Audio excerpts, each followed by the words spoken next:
की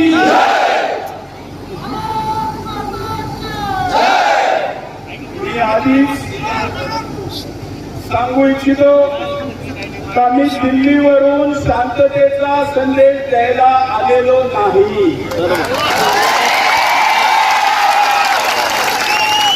मी काय दिल्लीत खाली बसलेलो होतो आणि राजकीय माणसासारख्या कार्यक्रमात जाऊन हजेरी लावायची असती यासाठी मी जात नाही. मी जातो आणि जिथं जातो तिथं ठोकूनच येतो.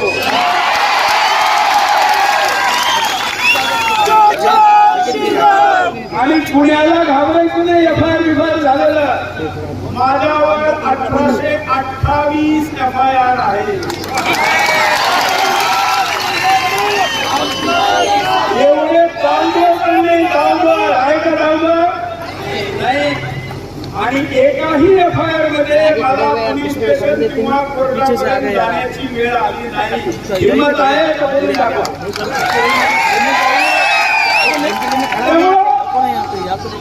सावध पवित्र घ्यायचं नाही. सावध असलं पाहिजे. परंतु या सगळ्यांना आपण सावध आहे सज्जन आहे याच्यावर जास्त भरोसा असल्यामुळं त्यांची वळवळ जास्त होती हे लक्षात घ्या. त्यांना जर अरे बसून घे सगळ्यांना माहिती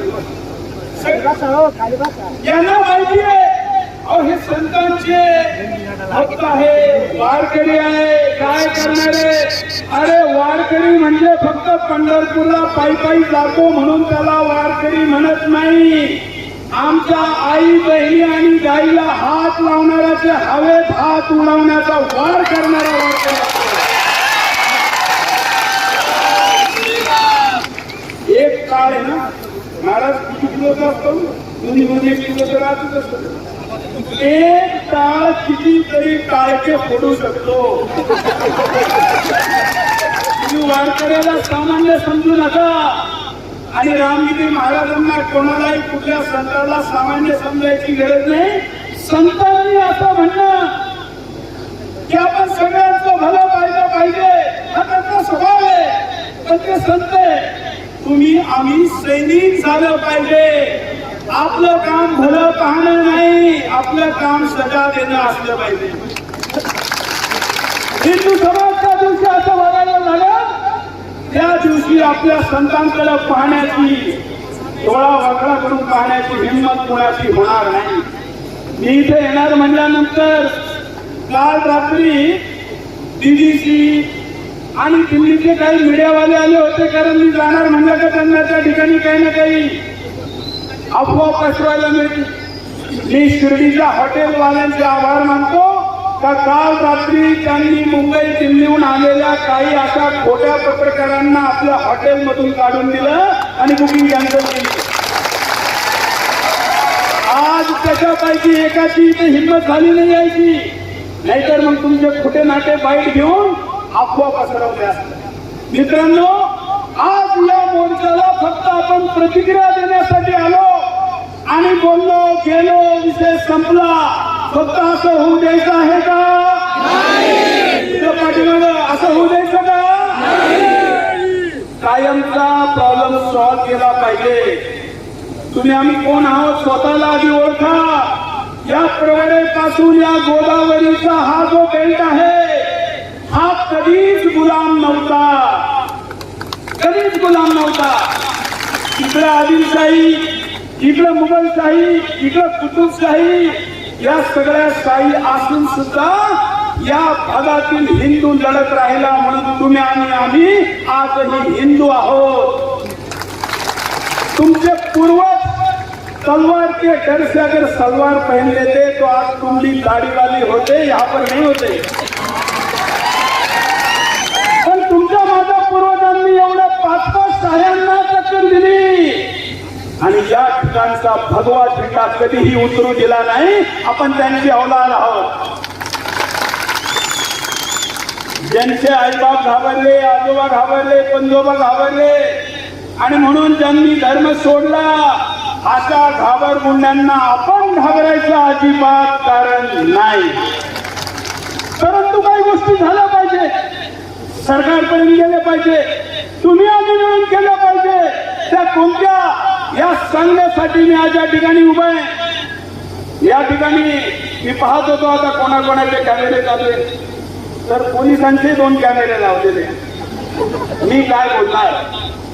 आणि मी बांगलादेशातल्या लांड्यांना जरी लांड्या म्हणलो ना,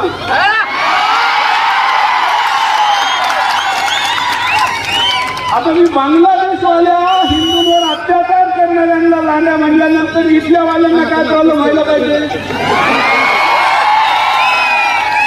पण होतो आता माझ्यावर बांगलादेशात अफायर झाला तर चालेल, तुम्ही काळजी करायची गरज आहे का. आणि एवढा जर तुमचा भाईचारा होता तर रामगिरी महाराजांच्या सप्त्यांमध्ये टोपी घातलेले 4-5 संपलवाले प्रत्येक ठिकाणी असतात. राहतात पण झाला होता, माझा पिंपळसला झालता ना, इकडं शिर्डीत झाला होता. सगळ्या सप्त्यामध्ये काही भाईचारेवाले फिरतात. मग रामगिरी महाराजांच्या विरुद्ध ज्यावेळी हे सगळे जिहादी रस्त्यावर उतरले त्यावेळी ते भाईचारेवाले कुठे गेले दिसले का. कुठल्या मस्जिदीवर लावलेल्या स्पीकर मधून असं म्हणलं गेलं का की हे रामगिरी महाराज नारायणगिरी आणि गंगागिरी महाराजांचे शिष्य आहे. एवढ्या वर्ष त्यांनी कधीही मुसलमानांच्या विरुद्ध काही बोललं नाही. तुम्ही त्यांच्या विरुद्ध मोर्चे काढू नका असं म्हणलं का. बल्कि जुम्मे शुक्रवारच्या दिवशी सगळ्या मस्जिदीमध्ये शपथा दिल्या गेल्या आणि सांगितल्या गेलं का जुम्माचा नमाज झाला का सगळ्यांनी रस्त्यावर उतरायचं आणि रामगिरी महाराजांच्या विरुद्ध घोषणा द्यायच्या. हे का शक्य झालं तुम्हाला माहिती आहे. कारण आपण खूप थोडे आहोत. मी आज एक तारीख सांगतो. मला आता माझ्याबरोबर कॉलेजला जाणाऱ्यांनी आठवण करून दिली. याच चौकामध्ये नितीनला आठवत असेल, आम्ही मुंबईला एक मोर्चा काढला होता 7 सप्टेंबर 93. त्याची सभा सांगता सभा जिल्ह्याची याच मैदानात याच ठिकाणी संध्याकाळच्या वेळी झाली होती 5 सप्टेंबर 93 साली. त्यावेळी मी म्हणलो होतो, त्यावेळी तबलिगी जमात इथून जात होती, अशी इकडनं तिकडे जात होती आणि मला इथून ती दिसली. मी म्हणलो हे दाढी टोपीवाले दुसऱ्या गावातले जर तुमच्या शहरात आले तर उद्या तुमच्या शहराचं पाकिस्तान झाल्याशिवाय राहणार नाही. कधी 5 सप्टेंबर 93. माझं भाषण संपल्यानंतर इथले आपले काही मंडळी म्हणली, सुरेशजी आमच्या गावात 10-12 घरं. अहो म्हणलं तुमच्या 10-12 घरांना 24 घरं व्हायला 50 वर्ष लागतात. यांच्या 10-12 घरांना 120 घरं व्हायला 4-5 वर्ष लागतात. त्याच्यानंतर मला आठवतं की मी असाच धार्मिक सप्ताहानिमित्त विश्वशांती समारोहाला 96ला इथं आलो होतो. त्याही वेळी मी बाबा लोकांबरोबर प्रवचनातून म्हणलो तर आता पुन्हा संख्या वाढली. त्यावेळी राहताकर काय म्हणायचे, नाही हो आपल्या समोर त्यांची काही हिंमत नाही. आपण त्यांचा खरा ताकदीचा अंदाज कधी घेतला नाही. त्यावेळी असं म्हणलंय. मी म्हणलं त्यांची सगळ्यात मोठी ताकद जर काही असेल तर ती जनसंख्या आहे. आणि राहता शहराला आज एक नवीन नाव द्या. मी जरा माहिती घेतली सगळी पोलीस रेकॉर्ड मधून, या ठिकाणच्या सिव्हिल रेकॉर्ड मधून. तर मला असं माहित झालं का राहत्यातल्या मुसलमानांच्या मुलींचे लग्न झाल्यानंतर त्या दुसऱ्या गावाला जात नाही, तो जावं इथं राहायला येतो म्हणून संख्या वाढलेली आहे.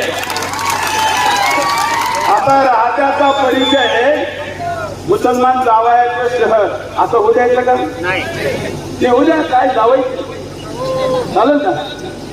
कारण तो जावई एकटा येत नाही, तो एक पोरगी ती करतो, अजून 3 आसपासच्या शोधतो आणि 4-4 दिले आणि 44 बच्चों का कार्यक्रम चालू ठेवतो. आता असं झालं तर तुम्ही टाळी वाजता हसता, पण हा हसायचा विषय नाही. हीच त्यांची ताकद आहे. मी सगळ्यांना विचारतो खाली वर सगळे 4 मुलं कोणाकोणाला हात वर करा. ज्याला 4 मुलं आहे पूर्ण पहा. 1 झाली वरा टाळी वाजवते 2. हे 2 जणांना फक्त एवढ्या गर्दीमध्ये 4 मुलं आहे. ही सभा जर मुसलमानांची असती आणि 4 मुलं किती असं म्हणल्यानंतर काय झालं असतं, ते म्हणल्या असत्या काय मूर्ख आहे फक्त 4.